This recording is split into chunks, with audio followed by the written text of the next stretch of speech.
All right, my name is Kevin Biesink. I will be doing a forcible entry class for my Instructor 1 certification. I've arrived at my designated classroom that I'll be teaching in, and I'm going to begin setting up. So,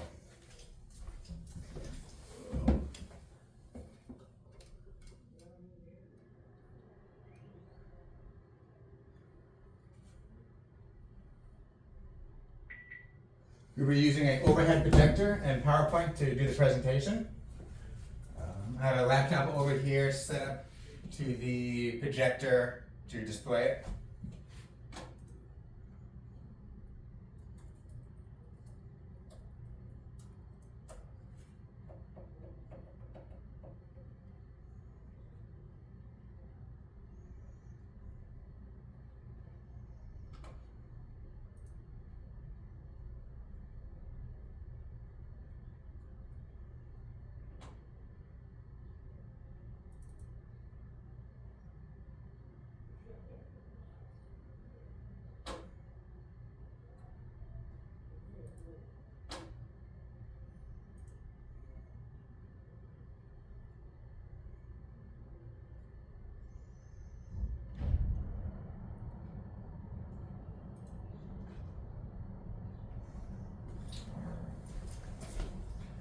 To not block the projector, I'll be talking from over here, and I will set up the tables that way they have a good view of the screen and of the instructor myself.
I have the paperwork printed out already.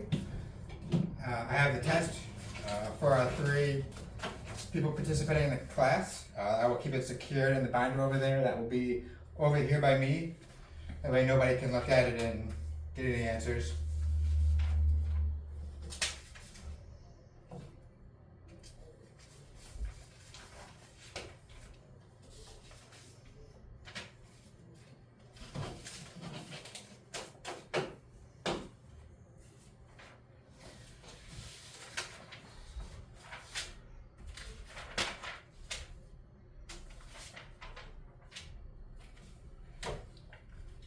I have a sign-in sheet for them. This is Tuesday 21st.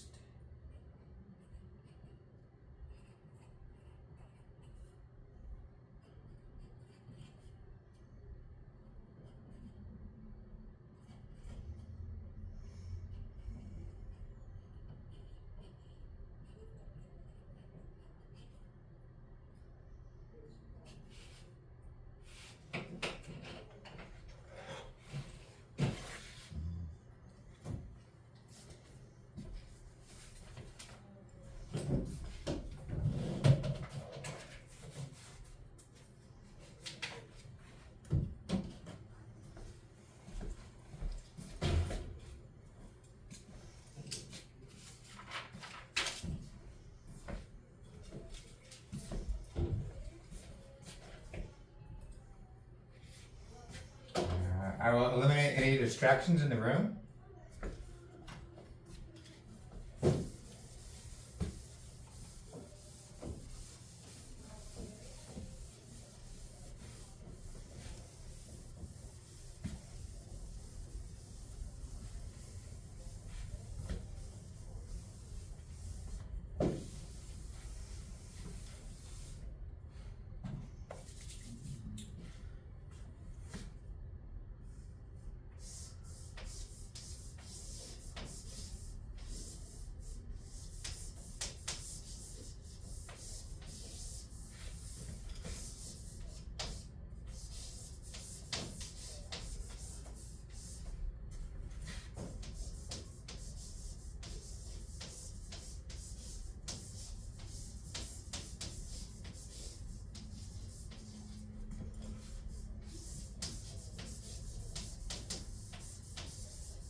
Just check any other tidiness or cleanliness in the room.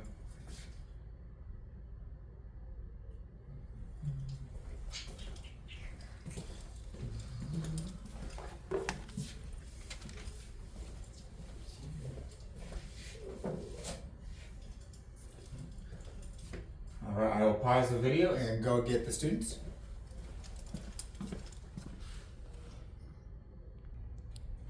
Alright, the students are on the way. I'm going to go and grab my tools that we'll be using as props.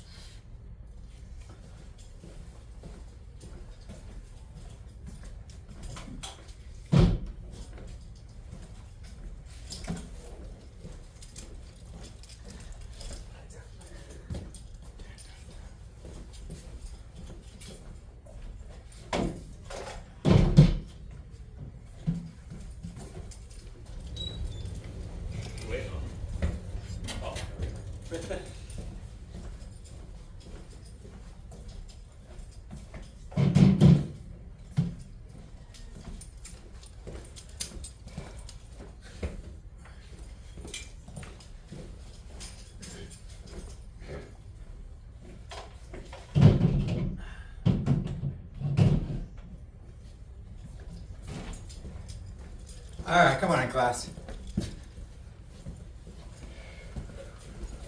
I got a sign-in sheet right here. Sign your names. Got pencils. They're nice and sharp. Go ahead, put your name, and then that'll be it. Thanks. Well, So, welcome.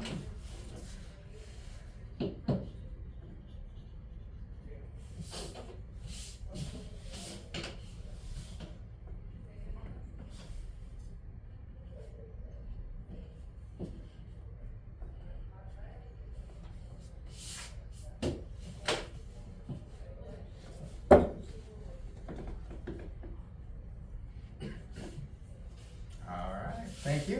Thank you guys for joining me. My name is Captain Beeson. I'll be teaching Forcible Entry out of the Firefighter book, Chapter 9. Just some housekeeping rules. We do have bathrooms first door on the left over there. Alright, if you need to use the restroom, just feel free to get up. You don't need to answer a phone call or something, just head outside for a quick second. If you need me to slow down or speak up or anything, just let me know. A little bit about me. I've been here 6 years. I've been in the service about 12, but I've been here for 6 years, and this is my first time teaching Forcible Entry, so shall we?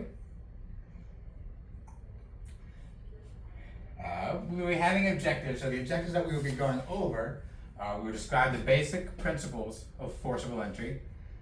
Then we will talk about the Forcible Entry tools themselves. After that, we will talk about the safety that is used with the Forcible Entry tools. We will explain how to carry them. There's a safe way and a wrong way and a right way to carry the tools. We will talk about how to go through an inward and outward swinging door. And then we will be graded and I will test you on how to properly go through an inward and outward swinging door. All right? So basic principles of Forcible Entry. First off, they're used to gain access when the means of entry is blocked. So if there's a fire in a building, we need to go through the front door, the homeowner isn't home, door is locked, we gotta break in somehow. The goal is always to do minimal damage, especially when it's not necessarily a fire. It could be a medical alarm. We're not trying to break through every single door we go through. Sometimes there's easier ways to get through. And it always provide quick access. If we are in an emergency, it needs to be quick. This isn't something to spend 10 minutes on. It's sometimes fast is the best. Way to Forcible Entry. So you walk into a house, there could be 4 different doors. You got a door on Charlie's side, a basement door, an upward door, a door on the deck, front door, garage door. So that's all going to depend on what door we go through. It's going to depend on the location of the fire. If the fire's in the garage, we don't need to go through the basement. That'd be kind of silly. If the fire's in the garage, let's go straight to the garage and go through the door. If it's a full-blown, doors might be locked, but if the fire is in defensive mode, it's gotten that bad, then we don't need to break into the door anyways. We're going to be defensive anyways. The biggest thing to remember when you force the door, anytime you open a door, even for just a little bit, you let some air into the building. So it is very important to close the door. We'll be hitting that later on the effects of the ventilation. And forcible entry is, there are heavy tools, it is you're in full gear, in full PPE. It is a towering task, there is a good amount of effort required. Before you force entry, don't just run up to the door and start banging in. Someone will direct you, 1214A to 1214B, go ahead to alpha side and make forcible entry. It's going to depend on the tactics of command. So anytime you force entry, it's going to add fresh air into the fire, and it affects the fire behavior. You know, if it's a fire that's starved of oxygen and you open the door or break a window, you added fuel to the fire, it's going to get bigger. Especially if there's victims inside or something else, that's always something to consider. Always want to control doors and windows to limit fresh air. A big thing we'll talk about and talk about later is you break a window, there's no going back. You open a door, you can close it. But if you break a window, that's it. Can't close it again. Always try before you pry. I'd say try hard before you pry hard. Some doors get stuck and stuff, so if you try wiggle it turns but it doesn't fully open, probably just need to give it a little force. Kick it, do whatever it takes to get it open. It is awfully silly to do all that work, tying yourself out, all you have to do is just open it. So always try before you pry. There are other methods to get in. Like I said, sometimes the house isn't on fire, or even if it is on fire, and you know there's a Knox box in a common building, especially a commercial building, you might have these lock boxes that are used, that we carry a key for all city buildings. So all buildings in the city of Crestwood that have one of these, we have a key for it. It's the same key. So you can just enter that, and that is a fast way to get a key from inside of there and unlock the front door. A lot of times dispatch will notify us of this information. Snooks has a lockbox at this location and it'll be in the notes. So you won't have to do a 360 on the building trying to find this thing. And they're usually located near the front door by some manner. Not always on the door itself or next to the door, sometimes it's on a pillar near the door, but somewhere in that area. Sometimes you have bars that you might have to take the K12 and cut, or take some bar cutters and cut those. Obviously we would want to cut here and here, and then trying to cut through every single one of these. You just cut here and those 4 cuts, the whole thing will come right off. Cut the points of contact on the wall. I don't know if we have any of these in Crestwood, maybe down in the industrial areas. There's not too many houses that would have these kind of bars here in Crestwood. But you go to the city or any place like that and they're gonna have a bunch. Or sometimes you might go to Kirkwood or another venue and they'll have these. So it's something to keep in mind. Like I said, we're gonna talk about these tools. There are so many tools. There's tools that are manufactured, like the W tool that we use is another forcible entry tool, but it's not one of these handheld manual type tools. You guys, as we just talked about, some factors when forcible entry that you must consider. Bars on windows. Bars on windows, perfect. Connor, any other ideas? Things with keys or anything? Maybe lock boxes? Lock boxes, yeah. Okay, good. All right. And those are probably two. You guys have any ideas of any structures that might pose a difficulty challenge for us? Stuff that's locked at night. Custom locks maybe? Maybe. We have custom locks. Stuff at night for sure. Try getting a manager on scene when it's 2 in the morning. They're not there. Someone's got to make a phone call. Hopefully their number's in the system. So definitely possible. So some forcible entry tools, objective 2 that we talked about. Always wear full PPE. This isn't questionable, it's mandatory. Full boots, pants, jacket, helmet, goggles down, eye protection, and gloves, especially gloves. If we're going to be striking with heavy tools, you don't want to get your hand hit with nothing on it. There are 4 different types of tools. We have cutting tools. I didn't bring them out here, but we do have cutting tools. Chain bolt cutters would be a good example of that, or saws, things like that. We have pushing pulling tools. That would be like the pike pull, pushing up and down, grabbing ceiling, bringing it down. Prying tools, crowbars. Striking tools. So we got the sledgehammer. And you guys know what type of axe this is? Flathead axe. Flathead axe. Perfect. This flathead is pretty more versatile than the, in my opinion, pickhead axe, but you can strike just like with the sledgehammer and get the same effect. Kind of two tools in one with the flathead. Some are manual, some use other power sources.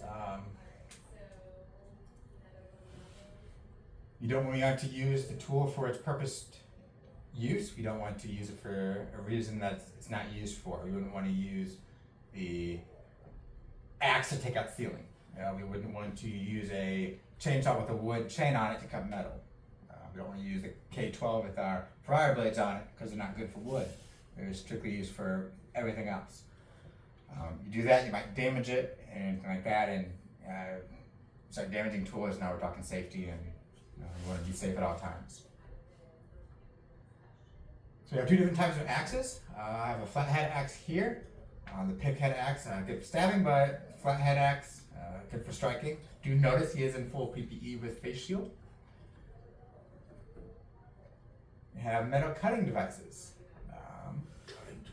Like I said, you have, I call them bar cutters, but we got rebar cutters if you wanted to cut through the rebar or the security bars. Don't have any cutting torch here to use, but that would be kind of cool. We do have bolt cutters. We have used those quite a bit for locks and chains and swing sets and stuff like that. So it is another, anytime we've had calls where we have to cut a child down from the swings, the baby swings. You have to use the bolt cutters to cut the chain, and so even you might have to use it for other purposes than forcible entry doors. What's a hazard about using a cutting torch on a fire? Say you're going through alpha and you want to use a cutting torch on the trolley side door. You get fire, and it could be smoke that comes right out of there. If you stick a fire going on, you don't want to add fire to smoke. So that is something to consider. Do not use a cutting torch in a flammable atmosphere. Don't be going inside using a cutting torch. That would be kind of weird, but you never know. I'm sure they got a warning because someone's done it. For hand saws, we do have those. You guys think of a hand saw we keep on the truck? Glass saw. Glass saw, perfect. Perfect. We do have a glass saw used for the windshield. Not a door, but still. Hacksaw, drywall saw, keyhole saw, different methods, different types of blades for different stuff. Different power saws. We have all three of these on the truck. We do have the rotary or K12 saw. We do have two chainsaws. We have the standard chainsaw and the vent saw that has an angle and a guard on it. We do have some reciprocating saws with different metal and wood blades. Things to consider. Obviously, the chainsaw needs to be on the correct way. If it's backwards, it won't cut. K12 saw needs to be completely tightened, or it'll be wobbly and won't cut correctly and be very dangerous as well. And gotta make sure you have the right blades on all of them. The reciprocating saw has wood and metal blades. You should be familiar with the different teeth to know you have the right blade on there. Some drawbacks of having a power saw. Some of them have batteries. If the batteries aren't charged, it's useless. It is a gasoline engine. If you're using it for an extended period of time, it may run out of gas. Then it's still useless. It needs to be checked and make sure it starts, and you have to have maintenance on it. If it's a plug-in tool, you have to have a generator nearby, so you're going to need a separate power source. Hopefully your truck has a power source on it, or a portable generator, but it's things that you need to carry with you. It might take a couple people to deploy a power tool if it requires a generator, extension cord, and the tool itself. Be familiar with your saws department and uses for it. Always follow the recommendations of the manufacturer's SOPs. That's a given. Of course, always use eye, hearing, and hand protection. They are very loud. You don't want to damage your ears while doing this. And then always use eye protection. I can't stress that enough. Things happen. Debris goes everywhere. Hoses burst. Things happen. So Always use it to the tool's limits. Don't go beyond its limits. If it's only rated for 300 pounds, don't use it to tear apart a car. It's not going to work. You need more force than that. And of course, never use a power saw in a flammable atmosphere. So even don't use the K12 inside of a burning building. You got sparks. Sparks and smoke don't mix. Of course, always eye, hear, and hand protection. You're operating any power saw. Of course, do not use a power saw in a flammable atmosphere. Not good. Sparks from cutting operations can cause additional fires. Have a hose line. So again, besides just not using it inside the burning building, have a hose line at your disposal for its proper use. If something were to happen, you have a safety feature, or preferably a second or third guy right there with it ready to go in case something were to happen. Because by the time you drop the chainsaw or the K12 and pick up a hose line, it's probably too late.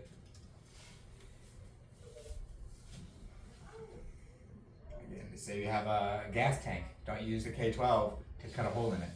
That's going to be a hazmat situation, most likely. So you're going to have some kind of technician there to be doing this stuff. But if you were tasked with doing that, same concept. Flammable gases, sparks, don't mix them together. Prime tools. So, prime tools, technically prime tool as well. Opening doors, opening locks, windows, moving heavy objects. Again, like people think of this and they think of opening a sewer lid. It's a heavy object.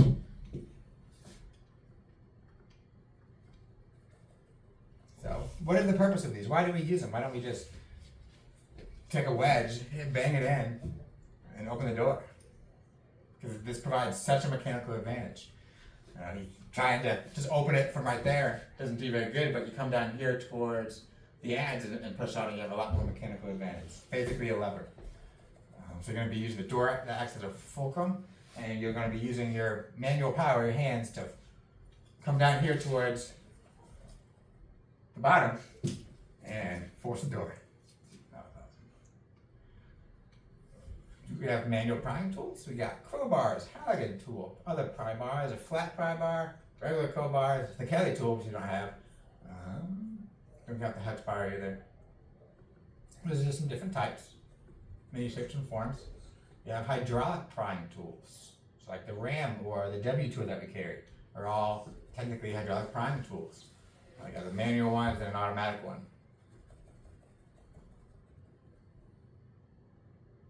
You have pushing and pulling tools.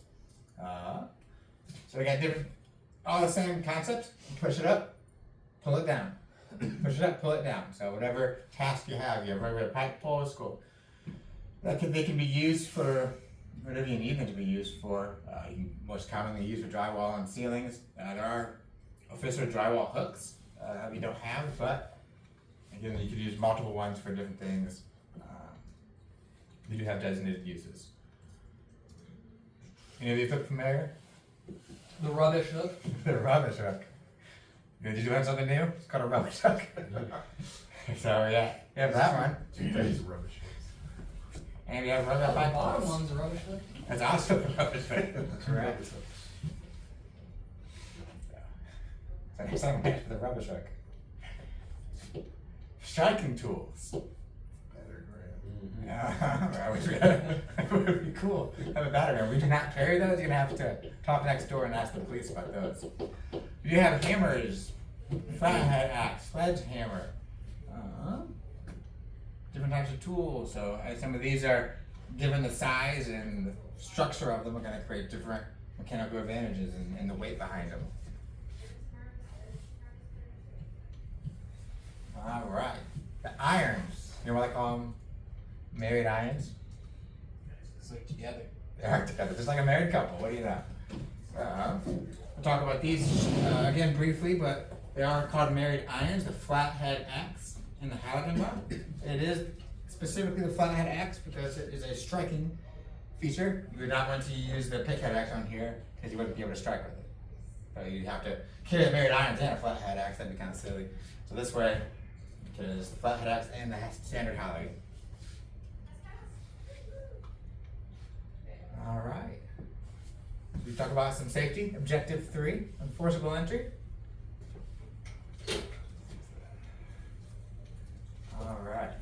So what happens if you do things incorrectly? Injuries, correct. Yeah, you might injure yourself. Strains, sprains, fractures, abrasions, and lacerations. You're gonna get fractures if you get struck with the sledgehammer in the hand. I almost guarantee you if someone misses and hits you in the hand, it's probably gonna fracture your hand. 16 weeks, not good. Lacerations from the axe or Halligan or any of these prying tools, anything with an edge is gonna give you a laceration. We'll talk about that again with safety. You always want to prevent injuries. This isn't a deal with it after the fact kind of thing. This is prevent it in the first place before it happens. You have to wear full PPE, boots. You don't want to drop these things on your feet and break your toes. Pants. Again, we're protecting ourselves from those lacerations and abrasions. Gloves especially, and coat and face helmet and face shield. Protect those eyes. Lose your eyesight, can't see what you're doing. We always want to select the right tool. We don't want to get injury if you go to force a door and you bring a pike pole and a sledgehammer. Someone's probably going to get hurt trying to use those two things. How well can you strike a nice surface if all you brought was this? Got to use the right tools. Position yourself in the right position. Don't be standing in the, don't be holding ready to strike when you're in front of the tool. Stand in the right positions. You always want to prevent injury. Ensure you have proper room to operate the tool safely. You don't have to be. Don't get all huddled with each other and, all right, strike. Keep your distance. Be aware of what happens when you force a door open. You're swinging, especially if you're putting your weight into it, and you're swinging something heavy, like the sledgehammer, and this weight of the tool is gonna drag you with it. So, you need to hang on to it, and be conscious of what you're doing. Otherwise, you hit the door open and keep yourself planted. You push forward and let the weight take you. You don't wanna fall down and go into the hazard area.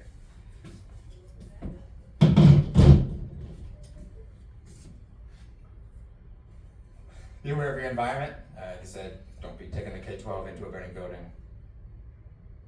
Stay on the outside. Make sure any people that don't need to be in there, not in there. If you're forcing a door, you don't need 3 bystanders standing there in the doorway with you. Take them to someplace safe. Become familiar with your tools. There's nothing like getting your hands on them and being familiar with them. It takes more than just looking at them. You need to hold them. You need to know what they do, know the functions, when to use them. It's all part of being safe with them. Keep them in the designated place. It's not something you don't want to be looking around for your tools and know what compartment they're in. Make sure they're secured. If they're not secured, they're going to be bouncing around, damaging other things. They are heavy tools with points and other stuff on them. You don't want them to damage the stuff in the compartments or the compartments itself. And if it's bouncing around, it might be damaging the tool too. So when you walk out and there's a half broken axe on the scene, and it's not going to be good. Don't strike the handle. Okay? Not striking here, not striking the butt end. These have pretty flat ends. They're not meant to be striking. Okay, we're not forcing anything this way. We're using a designated area, like the top of the Halligan or the back of the axe, for the striking. You use the tool for the purpose. We're not using a prying tool as a striking tool or anything else. Safety with power saws.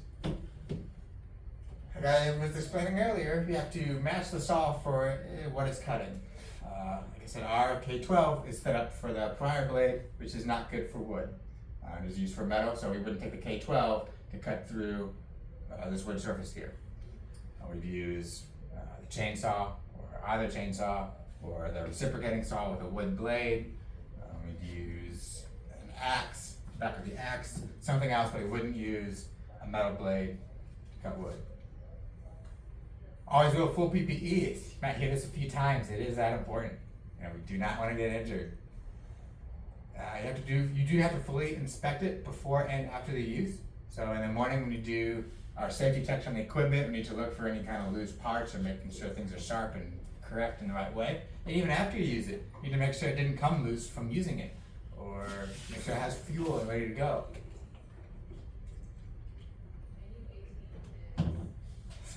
Again, do not use a power saw in a flammable atmosphere.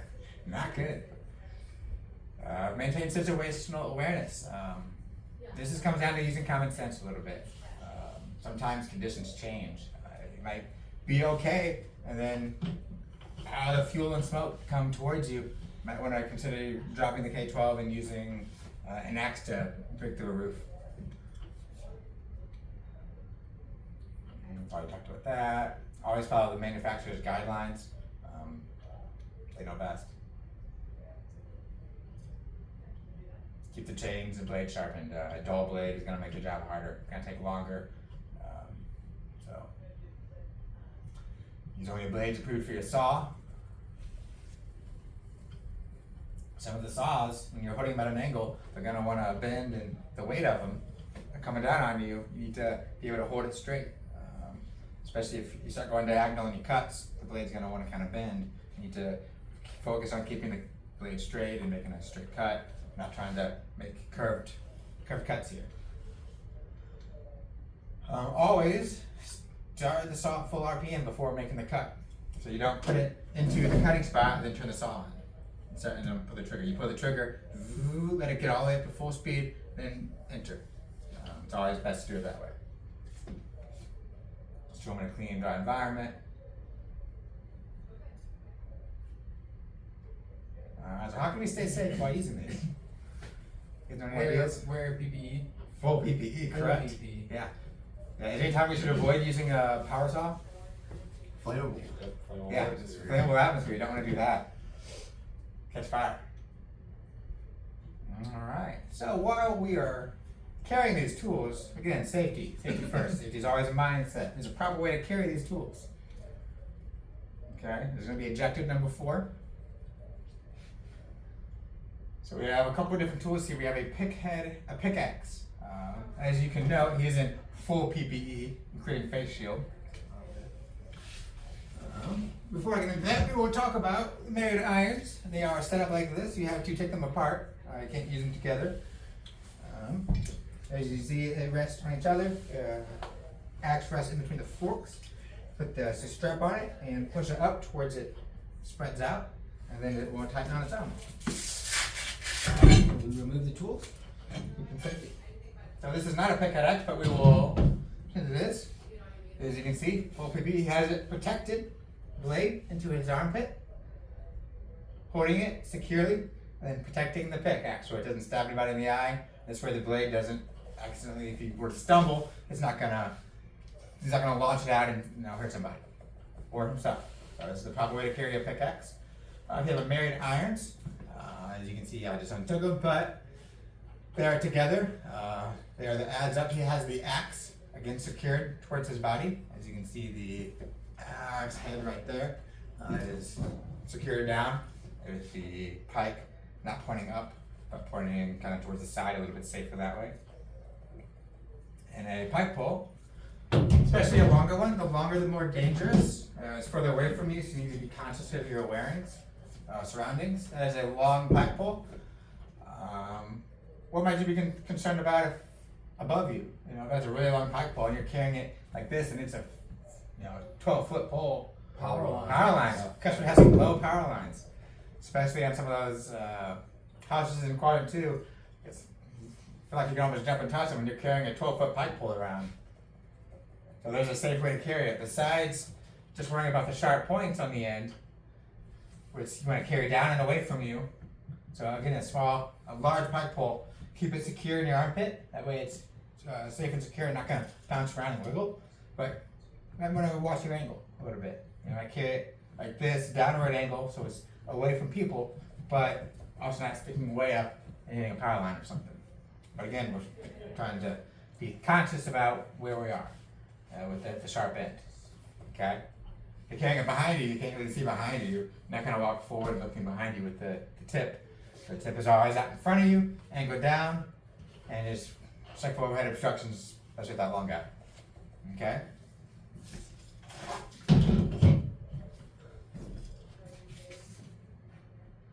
have striking tools. So they have a handle with a heavy end on one end.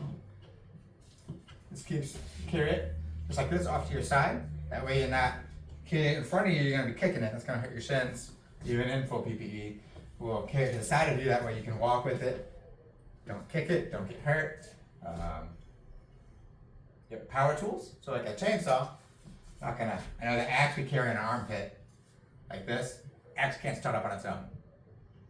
Shouldn't start on its own, but you never know. We're not gonna carry the blade in our armpits. We're gonna carry it. Hold it by the designated handles.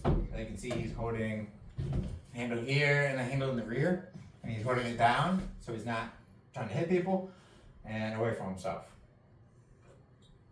Okay. Obviously, put the chain guard on so it's not gonna start going on its own either.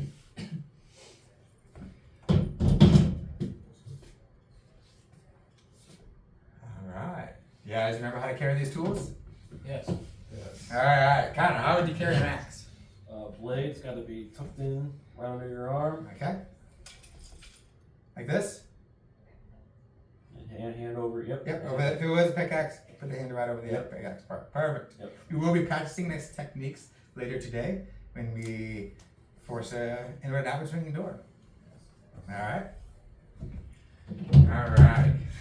Jack, how would you carry a pipe pole? Down. Down? Can't have it up in the power. Don't have it too line. high at the power line. Don't stab anybody in the front. Perfect. Alright. Ryan, you remember how to carry the married irons?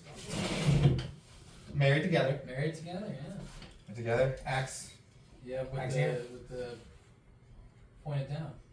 Perfect. Alright. Alright, how to clean these tools. A dirty tool gets, we'll talk about it. Objective number 5. Tools will function and designed to properly taken care of and maintained. Tool failure can result in delays, injury, or death. If you're on top of a roof and they need ventilation inside and you can't get it, you're causing problems for other people, not even just yourself. If it backfires and does something it shouldn't do and it comes apart and a chain goes flying at you at 2,000 RPMs, it could kill you. So you do have to be vigilant. It is something to be serious about in checking your tools. Always follow the manufacturer's guidelines and SOPs. Anytime you find damage, report it immediately to your supervisor and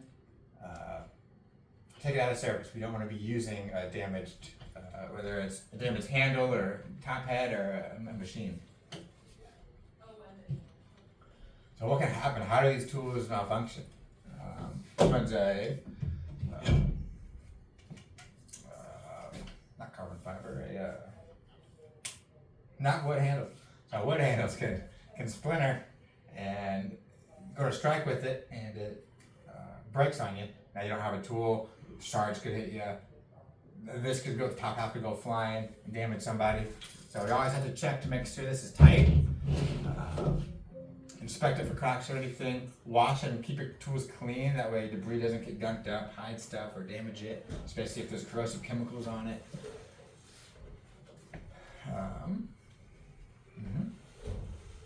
What do you guys wash this with? Do you have to use super acidic cleaner? Now wash it with mild detergent and rinse and dry it.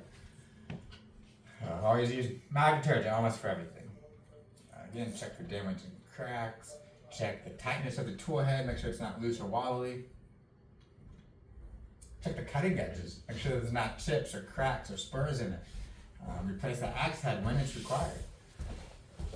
Cutting edges should be filed by hand, don't use a automatic sharpener. And always sharpen them to the manufacturer's guidelines and your SOPs. Now, if you don't want to, if your axe head gets dulled or severely chipped, and it's, this front end breaks off, it's not nearly as thin, it's not going to work as well. So always check the thickness of all your cutting tools.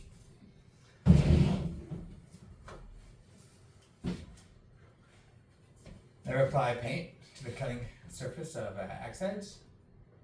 Could cause, when you stick it into stick and bind. Don't want that. Some plated surfaces with chromium or electroplated to protect metal surfaces. Wipe and clean them using mild detergent as always. Rinse and wipe dry. Inspect for damage. So same as a lot of other tools. Yep, I have burrs on these axe heads. Use a metal file and strip them down. Don't make it too sharp, otherwise they'll get stuck in there.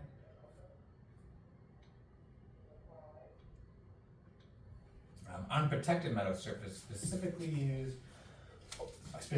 oil the surface slightly and avoid any protectant that contains a 1:1:1 ratio of trichloroethane. Not apply oil to the striking surface. Don't paint metal surfaces again, and always check for edges and stuff. Why do they need to be cleaned regularly? So they function properly? Perfect. That is word for word. Absolutely. Don't get injured or practice safety too. Alright, learning objective number 6. They're getting into the good stuff. How to get through a door. There's multiple different types of doors.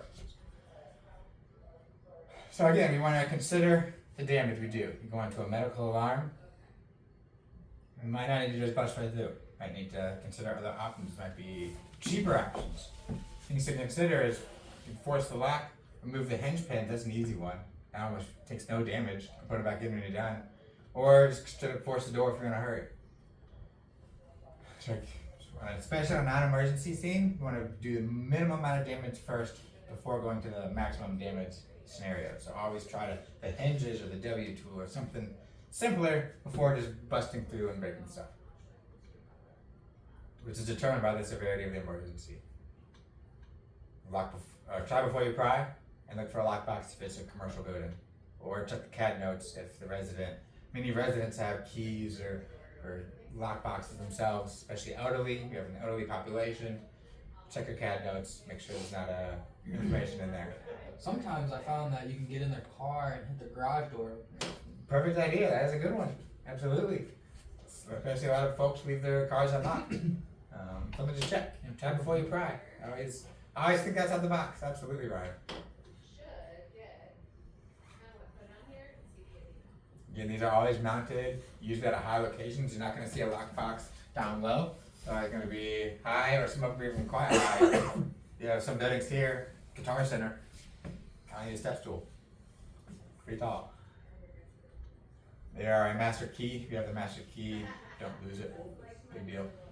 And there's always a key in there. So that's the purpose of this whole thing. Sometimes it's a key, sometimes it's a fob. It doesn't have to be a physical hand key. It can be whatever method to make entry through the main doors or gates. Again, door control. You open the door, close it if you're not ready to go in. Anytime you open a door, ventilation changes the fire behavior. So we don't want to make conditions worse for us before we even enter from our own doing. And we'll pause. First alarm, commercial vehicle fire in Fenton, 270 northbound south. Alright, we're back from our call. Sometimes that happens in the firehouse. Alright. Somebody sitting at the door to control the door, so you force the door open. A lot of times dragging a hose through. If you're not moving the hose, someone can close it and help with the airflow. Open it back up and it starts moving again. If you got the manpower. Usually people keep the doors open because usually there's not somebody there to stand and man the door. That'd be cool if you could, but it doesn't really happen. People just keep the door open as they go. If something blocks the door, now it's gonna go on your hose. A lot of times people prop the door open, put something in there. It's a screen door, everything that slides. Keep the door open under somehow. Another issue that we have, real life, not everything is just doors right there, right in front of you, a perfect straight shot. Sometimes we got fences and stuff. If you have hazardous fencing, barbed wire, dogs and stuff on the other side of the fence roaming the yard, especially in the summertime. Electric fences, especially if you got farm animals or horses or something. There's different types. There's chain link fence, there's wood fences, there's tall fences, short fences. There's different ways of getting around them. Obviously don't touch the electric ones. Usually there's some kind of signage saying voltage. Don't try and cut it with your wire cutters. Shock it. Safest way to do that is to de-energize it before you do anything with it. How to get entrance through these fences? You can take your chainsaw to the fence. somewhat of a method. If it's a short fence, about yay high, you can't just jump over it. It's very possible. Sometimes big fancy fences might have a lockbox or a key code. It could be in the dispatch notes or in a lockbox. Especially if it's like a mansion type house with big iron gates or something. Like an apartment complex, some of them are gated, even communities. It happens. You can also pry open using the pump, the apparatus bumper. Maybe. You could. You'd be dead in the bumper. Yep. So a lot of times it's just a padlock and chain. There's lots of methods to getting through those. We'll talk about those later. And yep. If you got a tension wire, when you cut it, it's going to shoot towards the direction of the next post in line. FYI. Yep, sometimes they got padlocks, knocks keys, etc. Keys and stuff. Alright. So besides just busting through the door or using your Halligan, there are other methods to getting inside doors. Sometimes there's different types of locks. There's rim locks, high security locks. Another call. 12:14, 12:17, and 12:02. Vehicle accident. Watson Road.